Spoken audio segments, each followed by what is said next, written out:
Tigers are taken out of the wild in Bangladesh, in India, Burma, Thailand, to be exported to China to end up in traditional Chinese medicine.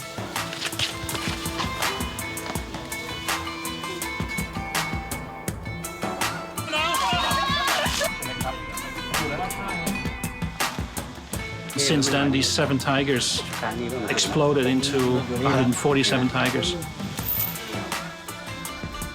The illegal wildlife trade is a massive business, and tiger parts are very lucrative.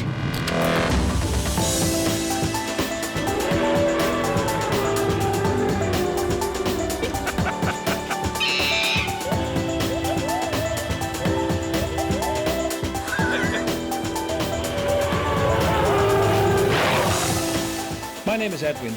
Rescuing animals is my life. Every day is an adventure, not knowing what kind of animal is gonna need our help.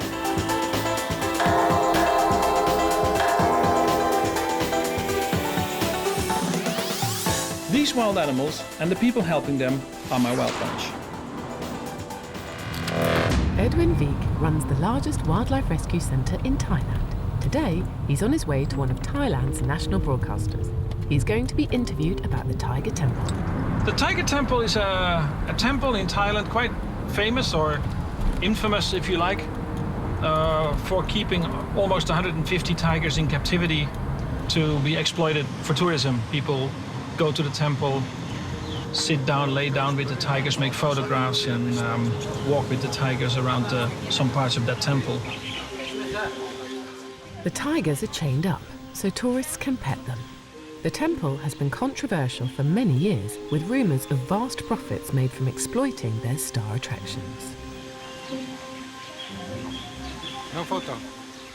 The Tiger Temple abbot always states that all the money goes towards the tigers and making new enclosures for the tigers and feeding them. But until now we've seen only the construction of religious buildings, huge gates and walls and stuff to make the temple look better. But the overall well-being of the tigers is horrific. It's just tigers in dark cement dens. A human jail is paradise compared to the places where these tigers are being kept during the day and the night. It's only a few hours a day that a few of them come out to play with the tourists. The majority of the 150 tigers in the temple are just being kept in horrific conditions, and people don't see that.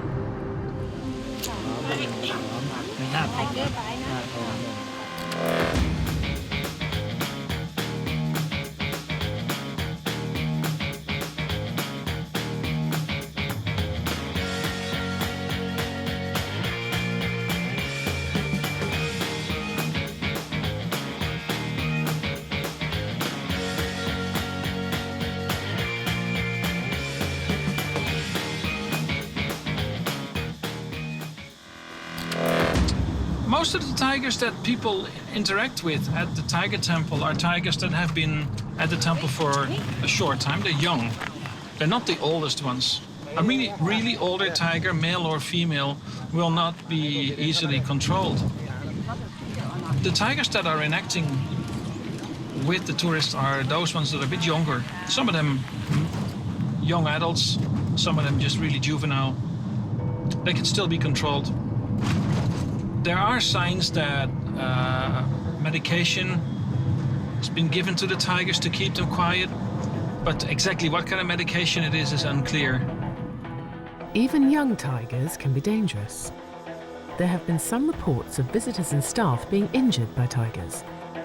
The temple has dismissed these stories as unsupported rumours in the past. But in May 2015, some unexpected news broke, which temple staff could not deny. The temple's abbot was seriously bitten in the face and shoulder by one of the tigers.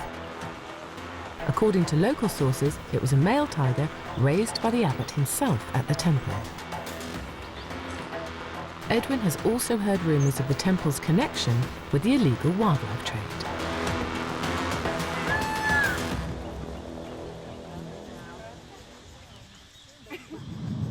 The illegal wildlife trade is a massive business, and tiger parts are very lucrative.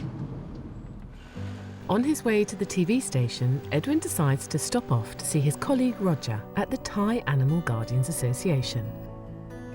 They have collaborated together many times over the years, including for work on the Animal Welfare Committee appointed by the Royal Thai government. Roger is one of these people that is able to lobby really well with politicians, with government officials. He's really into this whole game of lobbying and writing very long letters about law changes and stuff like that, the kind of stuff that I'm really not good at, where I am good in other things. So basically, we supplement each other, don't we, darling?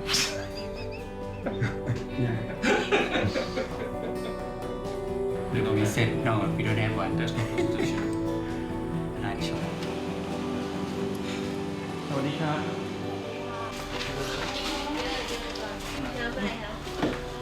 มันจะแตกมันร้อนในรถ This is the most horrible part when they try to make you look good. อันนี้เป็นบัตรของเขา มันยังไม่เป็นโป่งอะนะครับ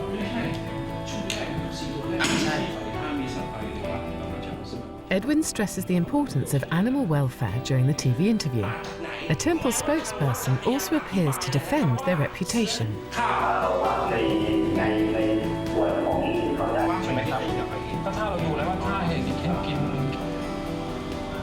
That was about the issue of the tigers at the temple. It's going to be aired tonight at 10 o'clock, so we're going to see how it's done. Never know.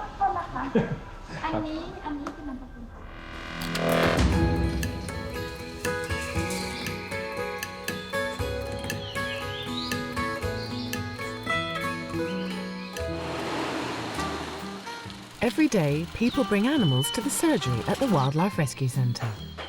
Today, an Englishman and his girlfriend are bringing an animal they saved via social media. It's a big boy.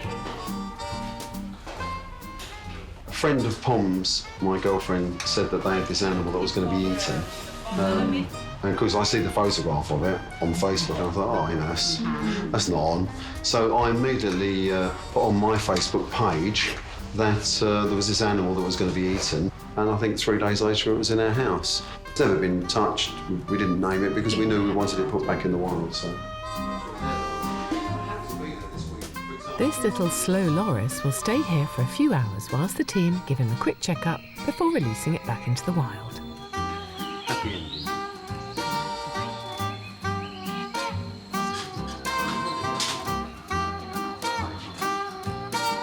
It will never be full again. Not seeing in here again.100%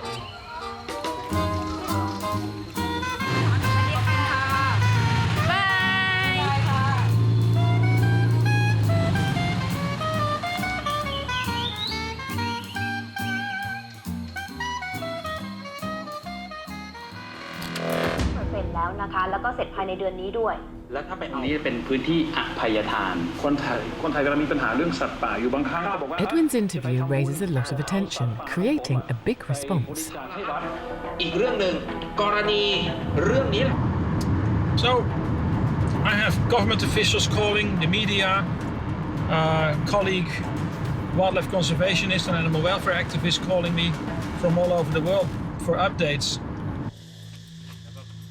Following Edwin's TV interview, government officials at the Department of National Parks decide to raid the tiger temple.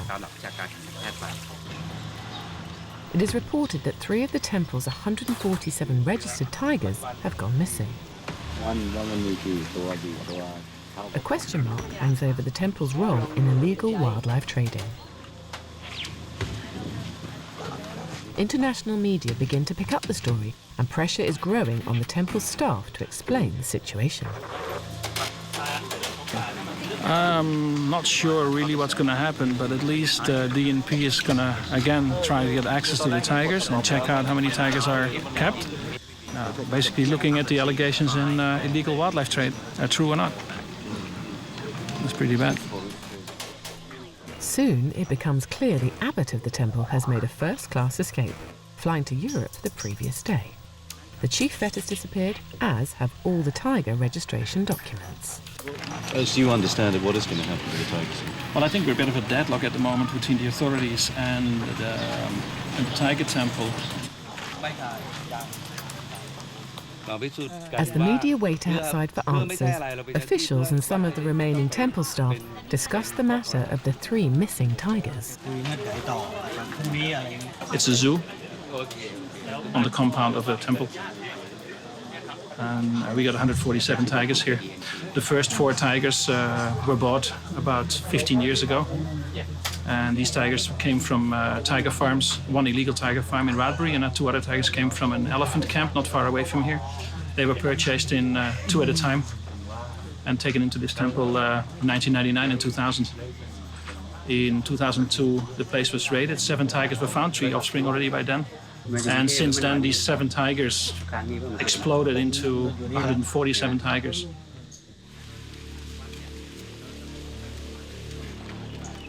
Finally, a group of officials and some media is let into the temple grounds to examine the tigers. The temple began with only 4 breeding tigers. Their descendants now number 147 individuals. The high level of inbreeding has led to genetic defects, including poor eyesight and difficulty walking. These hind legs, you see, very unstable hind legs. That's a typical point of inbreeding. That's what you get.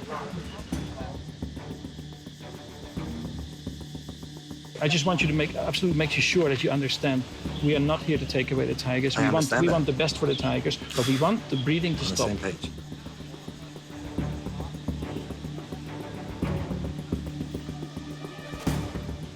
Edwin and Roger follow the official procedure of checking the microchips in the animals. All of the 147 registered tigers here should be chipped according to Thai law.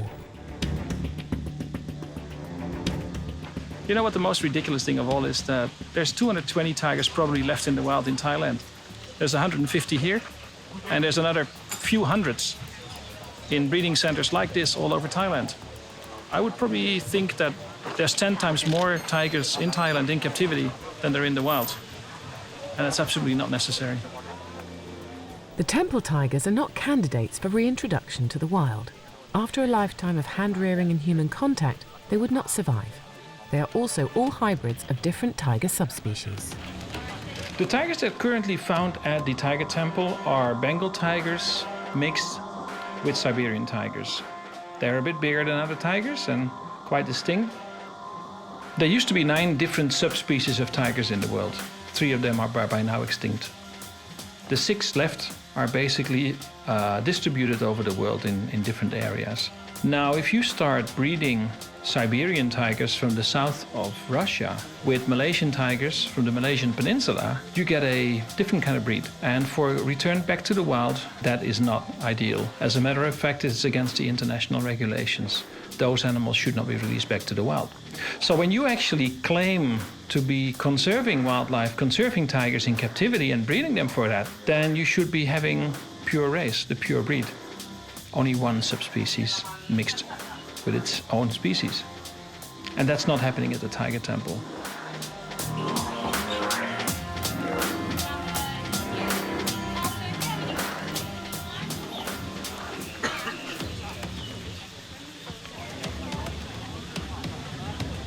I care about wildlife. I care about every animal actually, but I care about these wildlife issues, about tigers in particular very much, because I used to have a tiger at my rescue center for many years. He was a very poor guy that came from a tiger farm and ended up in the illegal wildlife trade as a pet at somebody's house. I got very close to the tiger. I started to understand more and more about tigers all the time. People have offered me more tigers to the rescue center, but I've always said that I don't believe you should collect animals. We're not a collectioner, we're not a zoo, we are a rescue center. We only rescue those animals that need help. And every now and then a tiger comes up, and I think they're amazing animals, but I would never think about breeding them. Tigers are taken out of the wild in Bangladesh, in India, Burma, Thailand, to be exported to China to end up in traditional Chinese medicine. Their meat has been consumed, their bones are used for medicine, the penises are being used for medicine. If tigers go missing, usually this is what happens. ตอนที่19นี่แต่ว่าตอนนี้เห็นว่าเป็นทอง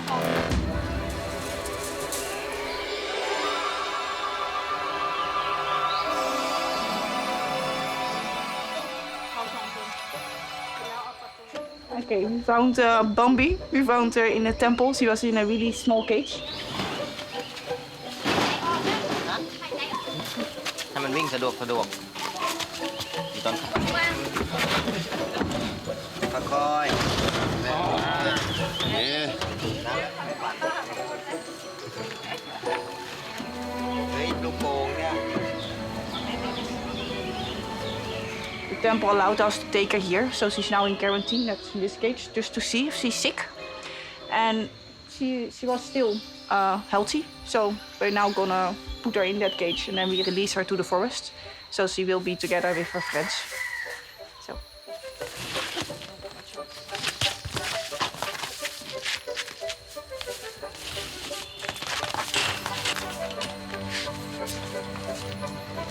Cannot leave him out. No.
Well, I can't judge people really on what they do. I can't judge them really why they do these things. But in my view, in my mind, it strikes me as not very normal when an abbot from a tiger temple flies first class around the world and drives a Mercedes S500. The majority of the temple tigers are locked in their cages. During the DNP raid, they are taken out one at a time to be counted. Soon it becomes apparent that the temple isn't cooperating and the case won't be closed quickly. We are basically back at step one. People will not be charged for illegal wildlife possession or wildlife trade because they are monks, because they are protected by influential people. They will still charge at the doors, calling it a donation instead of an entrance fee. Same story. That started as a good day and ended as a bad day. If today we don't win, we'll give it another shot tomorrow. Going to stick with you, Edwin. To the end of the day. The city Lopburi, northeast of Bangkok, is home to a number of furry inhabitants. It's gained the nickname Monkey City. Long-tailed macaques run wild on the streets. Their bite can be dangerous, as many of them are infected with nasty diseases.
This is Voldemort, a long-tailed macaque from Lopburi.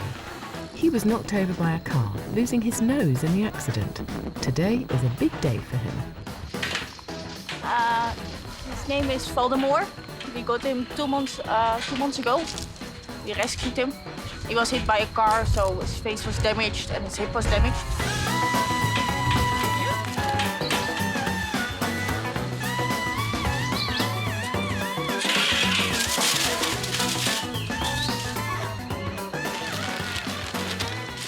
We felt in love with him because he's like not really pretty. Everyone was a little bit scared because he didn't have a face. But finally, he was completely like better again. So now it was nice to release him. And this is his hometown. Like you see all the monkeys here, this is his whole family. He has a really big family. So yeah, we released him with his family again. So I think he will be really happy. A few hours to finish this.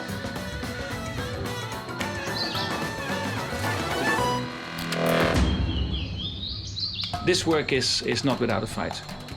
If you think that you're going to be rescuing animals, save the trees, save the forests, and that you're going to be able to do this without anybody trying to stop you, then you're absolutely wrong. Then you're definitely not of this world.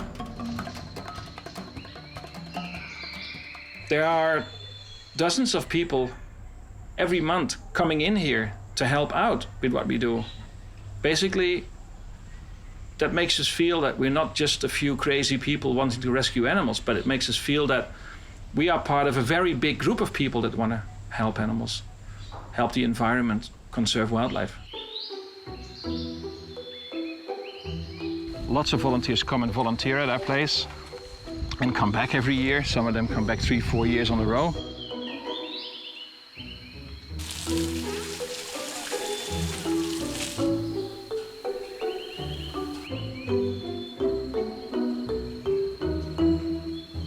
This is Go. Go is nearly 1 year old. He was dumped outside the main gates of the centre in a sack, in just a food sack, as a puppy. Luckily, we found him quick enough. We brought him into the centre. He was very sick. He had parasites, blood parasites. So I took care of him until he was better, and I was supposed to get him rehomed. But I fell in love. And now he is part of my pack. He's quite cute. A bit mischievous. He's got a lot to learn yet, but he's doing well.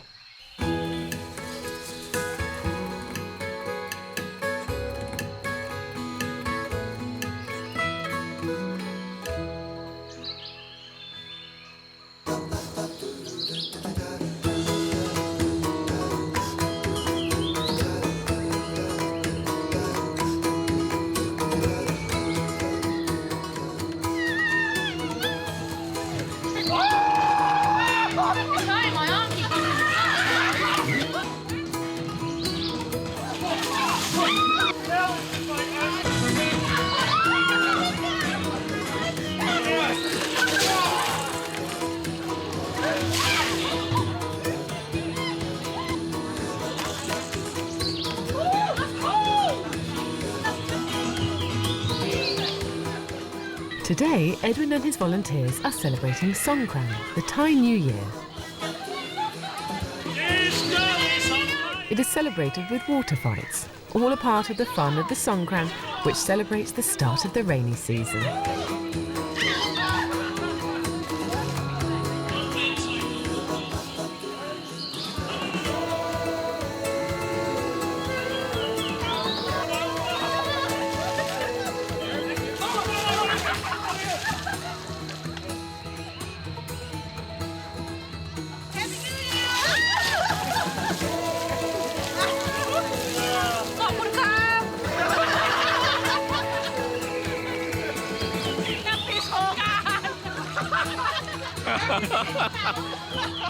I know!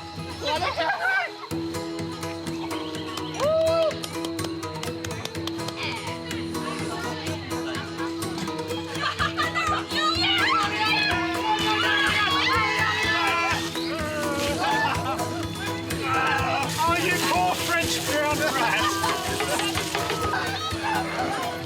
They're harvesting gold!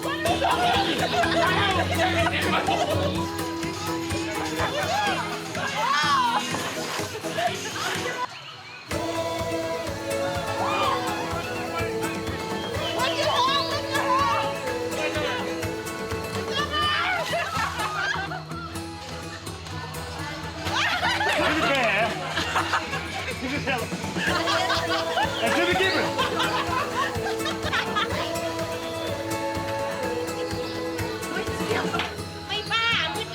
That's your turn. Pass the camera over. Aye.